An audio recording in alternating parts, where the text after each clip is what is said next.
April 23 ఏముందో చూద్దాం. కాబట్టి మనకు అర్థమైంది కదా, శాశ్వత ఆనందం కావాలంటే ఏం చేయాలి అనేది చెప్తున్నారనమాట మనకి. నేటి సద్భావన, మనకున్న బుద్ధిశక్తులను పరిమితత్వం నుండి విడుదల చేయగలిగేది ధ్యానం మాత్రమే. సో మనం ఏంటంటే ఇప్పుడు మనము ఏదైనా ఒక ప్లాన్ చేసామనుకో, ఒక 1 crore ఉంటే నేను ఈ పని చేస్తాను అని అనుకుంటాము. కానీ మనకి బుద్ధికి లిమిటేషన్స్ ఉన్నాయి, కానీ ధ్యానంలోకి వెళ్తే లిమిటేషన్స్ ఉండవు అనమాట. నువ్వు 100 కోట్లకి ప్లాన్ చేయొచ్చు, అది సత్కార్యం ధర్మకార్యం అయితే. నీ దగ్గర పైసా లేకపోయినా నువ్వు ధ్యానించవచ్చు. మనకి పూసల నాయనార్ అని ఒక స్టోరీ ఉంది, తమిళం భక్తుడు. ఆయన చాలా బీద వ్యక్తి. ఆయన బాగా శివుడి కోసం టెంపుల్ కట్టాలని అనుకుంటాడు. అందరినీ వెళ్ళి అడిగితే అందరూ తిట్టిపోస్తారు ఆయన్ని.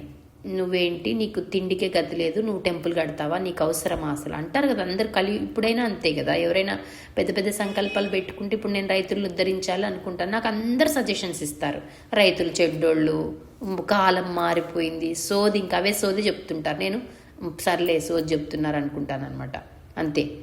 ఈ పెద్ద పెద్ద గురువులు కూడా అదే మాట చెప్తారు, కానీ నేను యాక్సెప్ట్ చేయను. ఎందుకంటే మనుషుల్లో ఇంకా మంచితనం ఉంది, మనం కాపాడుకోవాలి అని అనుకుంటాను అనమాట, అంతే. కాబట్టి నేను ధ్యానంలో అది దర్శిస్తూ ఉంటాను. రాయలసీమ అంతా పచ్చగా అయినట్టు, వర్షాలు చాలా బాగా కురుస్తున్నట్టు. ధ్యానం చేయడంలో తప్పులేదు కదా, మనకైనా ఖర్చు అవుతుందా, 1 రూపాయి ఖర్చు అవుతుందా? ఇట్లా పూసల నాయనారు కూడా శివుని టెంపుల్ని అలా కట్టాలి ఇలా కట్టాలి అని 4 సంవత్సరాలు ఒక నది ఒడ్డున కూర్చొని ప్రార్థన చేశారంట. ధ్యానంలో కట్టేసుకోవచ్చు కదా మనము ధ్యానంలో, ఈరోజు ఇలా చేస్తాం అలా చేస్తామని చెప్పేసి. అప్పుడు ఏమైందంట, ఆ రాజ్యం యొక్క ఒక రాజు, ఎవరైతే మెయిన్ కింగ్ ఉన్నాడో అతను కూడా ఫిజికల్గా టెంపుల్ కడుతున్నాడంట శివునికి. అతను చాలా బ్రహ్మాండంగా కడుతున్నాడంట. రాజు కాబట్టి ఆయన దగ్గర ధనం ఉంటుంది కాబట్టి ఎట్లా కావాలంటే అట్లా కడుతున్నాడు. ఆ రాజుకి ఏమైంది, ఇంకా రేపు టెంపుల్ ఓపెన్ చేయాలి, ప్రవేశం చేయాలి, ప్రాణ ప్రతిష్ఠ చేయాలి. అప్పుడు ఆ రోజు నైట్ శివుడు కల్లోకి వచ్చి, నాకు ప్రియమైన భక్తుడు ఒకరున్నారు, ఆయన ఒక నది ఒడ్డున ఉన్నాడు, కూర్చొని ఉన్నాడు, ఆయన్ని తీసుకొచ్చి ఆయనతో ఓపెన్ చేయించు, నాకు అది ఇష్టము అని చెప్పాడంట రాజుకి కల్లోకి వచ్చి. అప్పుడు ఆ రాజు లేచి భటులను పంపిస్తాడనమాట, రాజ్యమంతా వెతకండి, ఎవరైతే ధ్యానంలో ఉన్నారో వాళ్ళని తీసుకురండి నా దగ్గరికి, ధ్యానంలో ఉన్నాడు అని శివుడు చెప్తాడంటే. ఎందుకంటే అర్థం కాదు కదా లేకపోతే ఎవరు శివుడి కోసం పరితపిస్తున్నాడు అనేది. కాబట్టి అందరు వెళ్తారంట. ఒక నది ఒడ్డున ఈయన కళ్ళల్లో నీళ్లు కారిపోతూ ఉంటాయి అనమాట. అందరూ చూస్తూ ఉంటారు రోజు, ఈయన ఎందుకు ఏడుస్తున్నాడో లే అనుకుని వెళ్ళిపోతూ ఉంటారనమాట. ఆయనకు తెలియకుండానే కళ్ళని బట్టి నీళ్ళు, మనకు ధ్యానంలో మనకు తెలియకుండానే భగవంతుని దర్శనం అయినప్పుడు, రకరకాల దర్శనాలు అయినప్పుడు మనకు ఒళ్ళు గగురుపాటు కలగడం అయితేనేమి, గొంతు దగ్ధం అవడము, అట్లా రుద్ధమైపోతుంది, కంఠం ఒక రకంగా అయిపోతుంది కదా, మాట్లాడలేకపోతాము. వేళ్ళు, మన చేతి వేళ్ళు కూడా ఇలా షివరింగ్ అయిపోతాయి అన్నమాట.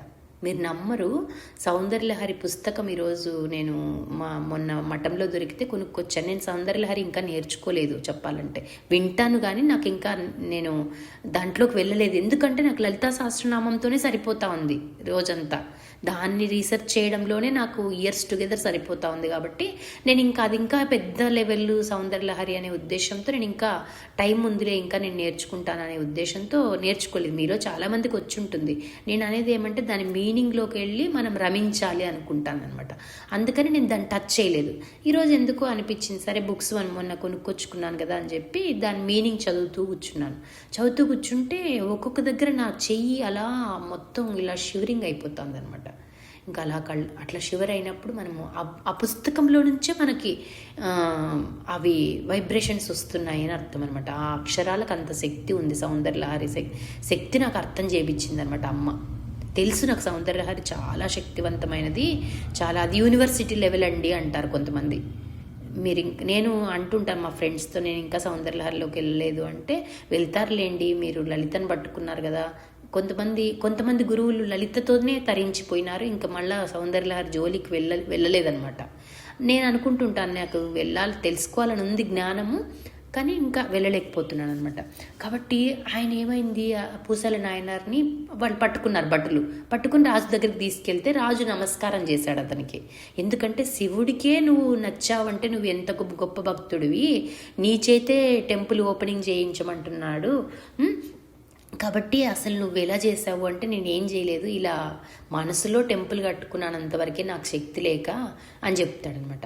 అక్కడ ఆయన ఎలా ఈయన మనసులో ఎలా భావించాడో అలాంటి టెంపుల్ రాజు కట్టేశాడనమాట. రాజు కట్టాడు. అది ఓపెనింగ్ కూడా పూసల నాయనార్ చేత చేయించాడు.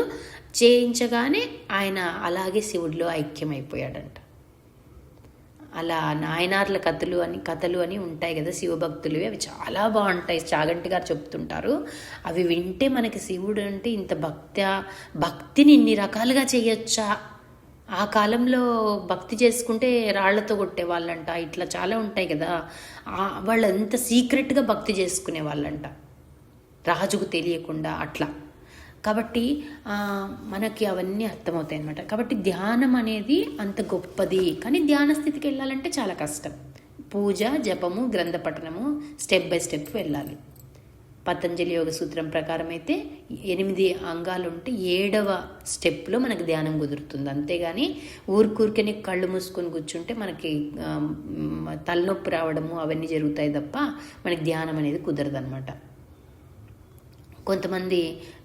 చాలామంది అలాగే నేర్పిస్తుంటారు, కళ్ళు మూసుకోండి, పూజలు అవసరం లేదు, అట్లా. చాలా అది తప్పు పద్ధతి. భగవద్గీతలో కూడా చెప్పాడు శ్రీకృష్ణుడు, అది నిర్గుణంగా ఉపాసించాలా భగవంతుని, సగుణంగా ఉపాసించాలా అంటే ముందు సగుణంగా ఉపాసించు. సగుణము అంటే ఒక ఆకారం ఉంది భగవంతుడికి, ఒక ఫోటో కానీ విగ్రహం కానీ యంత్రం కానీ పెట్టుకుని ఉపాసన చెయ్యి, తర్వాత నీకు నిర్గుణం యొక్క రూపం అర్థమవుతుంది అని చెప్తారు. అప్పుడు నీకు అధికారం వస్తుంది, నిర్గుణం చేయటానికి నీకు అధికారం వస్తుంది అని చెప్తున్నారు. అదనమాట. మనం ఊరికూరికనే నేను ఇంక పూజలు మానేస్తున్నాను. చాలామంది కొన్ని సెంటర్స్లో చెప్తుంటారు, మేము దీపం వెలిగించుకుంటాము, ఇంకంతే, దాన్ని చూస్తూ ఉంటాము, ఇంకంతే, అదే మాకు భగవంతుడు. మంచిదే, కానీ నీకేమీ జరగదు. నేను అడిగా, ఎన్నేళ్ళ నుంచి చేస్తున్నారు మీరు? ఒక 7 years 6 years. రోజుకి ఎంతసేపు కూర్చుంటారు? 6 hours 7 hours. సరే, మీరేమైనా కవితలు, ఏమైనా శ్లోకాలు కానీ ఇంకేదైనా మ్యాటర్ భగవంతుని గురించి ఒక 2 వాక్యాలు రాశారా, మీరేమైనా రాసుంటే చూపించండి అని అడిగా. ఏమోనండి, మాకు అవన్నీ ఏం తెలీదు అంటారు. అది అక్కడ అంటే ఏమని అర్థమో, వాళ్ళకి అక్కడ ఏమీ జరగలేదు అని అర్థం. అంటే నేనేదో రాస్తున్నాను గ్రేట్గా చెప్తున్నాను అట్లా కాదు, ఇది ప్రాసెస్ అని చెప్తున్నాను అనమాట. ధ్యానం అనేది హయ్యెస్ట్ లెవెల్. ఇంకెలా అయిపోతుందంటే, నేను చెప్పాను కదా, ఈ 3 రోజులు అసలు వితౌట్ ఎఫర్ట్ మనం అనుకోకుండా మనం కళ్ళు అలా మూసుకుని, మనకు వీడియోలు వినాలని అనిపించదు, పుస్తకాలు చదవాలని అనిపించదు, అవన్నీ తప్పని కాదు, మనం ఆ స్టేజ్ దాటిపోతాం అనమాట. దాటిపోయి అలా కళ్ళు మూసుకుని అలా రమిస్తూ ఉంటాం, అదనమాట. కాబట్టి ధ్యానంలో అవి వాటి మూల కేంద్రాన్ని చేరుకుంటాయి. కాబట్టి ధ్యానంలో మనం ఎంత లెవెల్కైనా ఏదైనా ఊహించుకోవచ్చు అనమాట. కాకపోతే అది ధర్మ సంస్థాపన కోసం అయి ఉండాలి, అప్పుడు అది సాకారం అవుతుంది. మేనిఫెస్ట్ అంటారు కదా, మేనిఫెస్టేషన్ అంటారు కదా. మనం ఏదైనా అనుకుంటే ప్రకృతి దాన్ని చేస్తుంది అని రోజు ఒక టైంకి అనుకోవాలన్నమాట. అందుకే లలితా సహస్రనామం కూడా రోజు ఒకే టైంకి చదువుకోండి అని చెప్తారనమాట. కాబట్టి ఇక్కడ ఏమంటున్నారు, ధ్యానం ద్వారా ప్రాపంచికతను మెల్లగా తొలగించుకోవచ్చు. ప్రతిరోజు నియమం తప్పక ధ్యానం చేయగలిగితే అది నీ జీవిత విధానాన్ని పూర్తిగా మార్చివేయగలదు. ధ్యానమయ జీవితం అంటే శాంతిమయ జీవనమే. సో ధ్యానం చేస్తున్నాము మనము అంటే మనలో శాంతి ప్రవేశించింది, మనలో కోపం తగ్గింది, మనం అందరి తప్పుల్ని క్షమించేస్తున్నాము, వాళ్ళని తిరిగి సమాధానం చెప్పటం లేదు, ఇవన్నీ మార్పులు రావాలన్నమాట మనకి. కాబట్టి ఏమంటున్నారు, ధ్యానమయ జీవనంలో ఆనందం వెల్లివిరుస్తుంది, నిత్యం సంతోషంగా ఉంటామన్నమాట. ఎంత సంతోషం అంటే అది అనుభవించిన వాళ్ళకే తెలుస్తుంది. ఎందుకంటే మనకి అవన్నీ అనుభవాలు జరుగుతూ ఉంటాయి. మన కళ్ళు మూసుకుంటే కొత్త కొత్త అనుభవాలు చూపిస్తుంటాడు భగవంతుడు, మనతో మాట్లాడతాడనమాట. ఎంతసేపు మనం మాట్లాడడమే కాదు, అవతల వ్యక్తికి కూడా అవకాశం ఇవ్వాలి కదా. ఇప్పుడు 2 ఫ్రెండ్స్ ఉన్నారనుకోండి, ఎంతసేపు ఒకరే కబుర్లు చెప్తుంటే ఇంకొకరు బోర్ ఫీల్ అవుతారు కదా. కాబట్టి అట్లా కాదనమాట. ఈ భగవంతుడితో మనం ఫ్రెండ్షిప్ చేయడం ప్రారంభించాక డీప్గా భగవంతుడు మాట్లాడడం ప్రారంభిస్తాడు, అదే ధ్యానం అనమాట. అది కాబట్టి ఏమంటున్నారు, మానవునిలోని ఆధ్యాత్మిక ప్రకాశపు వెల్లువ ధ్యానమయ జీవితానికి సంకేతంగా నిలుస్తుంది. మనలో ఏమేమి ఆధ్యాత్మికంగా మార్పులు వచ్చాయో ఎవరైనా గమనించగలుగుతారు కదా, అదే ధ్యానమయ జీవితానికి గుర్తు అన్నమాట. ప్రార్థన. ఓ దేవా, ఈ నిశ్శబ్ద నిషీదిలో నా ఆలోచనలను, హృదయాన్ని నీయందే సమర్పణం చేస్తున్నాను. నీ కృప నా మార్గాన్ని కాంతిమయం చేయుగాక. నీవు మాత్రమే నా స్నేహితుడివి, రక్షకుడివి. ఈ లైన్ బాగా గుర్తుపెట్టుకోండి. ఎంత బాగా అంటే ఇంకా మనకి ఎవ్వరూ లేరు, భగవంతుడే భగవంతుడే భగవంతుడే, ఇంకా అంతే అనమాట. ఆయనే ఫ్రెండ్, ఆయనే రక్షకుడు, అంతే. కొత్త కొత్త ఫ్రెండ్షిప్ల కోసం మనం ఏమి పాకులాడాల్సిన పని లేదు. కొంతమంది మనం ఎంత ప్రేమ చూపించినా ఫ్రెండ్స్ రెస్పాన్స్ అవ్వకుండా ఉంటారు చూసారా, అట్లాంటి బాధలు అవన్నీ మనము బయటపడాలన్నమాట. నేను కూడా అట్లాంటి వాటిలో ఇరుక్కున్నాను ఒకప్పుడు. నేను ఎంత ఫోన్లు చేసినా ఒక ఫ్రెండ్ ఏదో నేను చేసినప్పుడు పలికేది, కానీ చాలా ఇష్టం నాకు తనంటే, కానీ ఎప్పుడు పెద్దగా రెస్పాండ్ అయ్యేది కాదనమాట. తనకి టైం లేదని నేను అనుకునేదాన్ని. తనకి టైం ఉంది, తన ప్రిఫరెన్సెస్ వేరే ఉన్నాయి అనేది తర్వాత అర్థమైందనమాట. ఎప్పుడు అర్థమైంది, కానీ ఇప్పుడు కూడా నేను తనని ప్రేమిస్తాను, కానీ బాధపడను అనమాట. అయ్యో తను ఫోన్ చేయలేదే అని బాధపడ్డము, తను ఫోన్ చేసిన రోజు ఎగిరి గంతులు వేయడము, అయ్యో ఈరోజు తెగ మాట్లాడేసుకున్నాము అనుకోవడము. అంటే భగవంతుని గురించే మాట్లాడుకునే వాళ్ళము, కానీ అది కూడా వద్దు అని చెప్తారు గురువులు. ఎవరి మీద ఆధారపడద్దు, నీ మీద నువ్వు ఆధారపడు. నీకు భగవంతుడే స్నేహితుడు, భగవంతుడే తల్లి తండ్రి అన్నీ. నువ్వు ఎంత తొందరగా ఆ సత్యాన్ని తెలుసుకుంటే అంత తొందరగా నీ జీవితము పీస్ఫుల్గా మారిపోతుంది అని చెప్తున్నాడు అనమాట. నా సఖుడవు గురుడవు కూడా నీవే దేవా, నీతో ఏకత్వాన్ని నాకు కలిగించుము.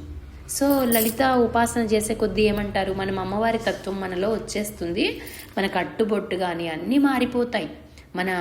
మన తీరు, మన ఆలోచన తీరు అంతా అమ్మ మార్చేస్తుంది అనమాట. కాబట్టి అమ్మకి శ్రీ విద్య ఉపాసకులకి భేదం లేదు అని చెప్తారు. శ్రీ విద్య ఉపాసకులకి ఎవరికైనా ఒక పూట భోజనం పెడితే బ్రహ్మ విష్ణు మహేశ్వరులు సంతోషిస్తారు. బ్రహ్మ విష్ణు మహేశ్వరులు వచ్చే మీ ఇంటికి వచ్చి భోజనం చేసినట్టు లెక్క అని చెప్తారనమాట. చాలామంది శ్రీ విద్యను ఉపాసన చేసేవాళ్ళు వేరే వాళ్ళ ఇంట్లో పచ్చి మంచినీళ్ళు కూడా ముట్టుకోరు కొంతమంది. ఎందుకంటే సాధకులైతేనే వాళ్ళ ఇంట్లో మాత్రమే స్వీకరిస్తారు ఏదైనా పండు ఫలమో ఏదైనా. పూర్వకాలంలో కూడా అలా ఉండేదంట. ఎవరింట్లోనైనా నీళ్లు తాగాలంటే మీ ఇంట్లో శివునికి అభిషేకం చేస్తారా రోజు అని అడిగేవాళ్ళంట. చేస్తాము అంటే అప్పుడు మాత్రమే వాళ్ళ ఇంట్లో గంగను ముట్టుకునే వాళ్ళంట. అంటే చూడండి ఎంత పవిత్రమైన దేశమో మనది. అంటే మనం ఏదో ఆచారాలు పాటించాలి, మనము మూఢ విశ్వాసాలతో ఉండాలని కాదు, ఒక పద్ధతి అనమాట అంతే. సో చాలామంది బ్రాహ్మిన్స్ ఇట్లాంటి వాళ్ళు కూడా వేరే వాళ్ళ ఇంట్లో నీళ్లు తాగరు, అదంతా కూడా మంచిదే యాక్చువల్గా. కాకపోతే ఒక మూర్ఖమైన పద్ధతిలో ఉండకూడదు. ఎందుకు చేస్తున్నాము అనేది అర్థం చేసుకో. ఎవరైనా ప్రేమతో ఇచ్చినప్పుడు తీసుకోవచ్చు, స్వీకరించవచ్చు, తప్పులేదనమాట, దోషమేమీ ఉండదు దాంట్లో. కాబట్టి అది చెప్తున్నారు, నీ ప్రేమలో రక్షణలో నన్ను నేను సమర్పించుకుంటున్నాను. అది మనల్ని మనము సరెండర్ చేసేసుకోవాలన్నమాట భగవంతుని దగ్గర. అప్పుడు భగవంతుడు మనకన్నీ అర్థమవుతాడు, మన సమస్యలన్నీ ఆయన స్వీకరిస్తాడు, మనం భగవంతుని బిడ్డగా మారిపోతాం. సో ఇక్కడితో ఇది ఆపేస్తాము. నెక్స్ట్ యువతకు వివేకానందుని పిలుపు, అది. సో ఇవి 2 చెప్పుకుంటూ ఉంటాము. తర్వాత వివేకానంద పుస్తకం ఒకటి చిన్నది ఉంది, దాంట్లో నుంచి కొంత కాన్సెప్ట్ చెప్పుకుంటాం అనమాట. ఇక్కడితో ఇది ఆపేస్తున్నాను.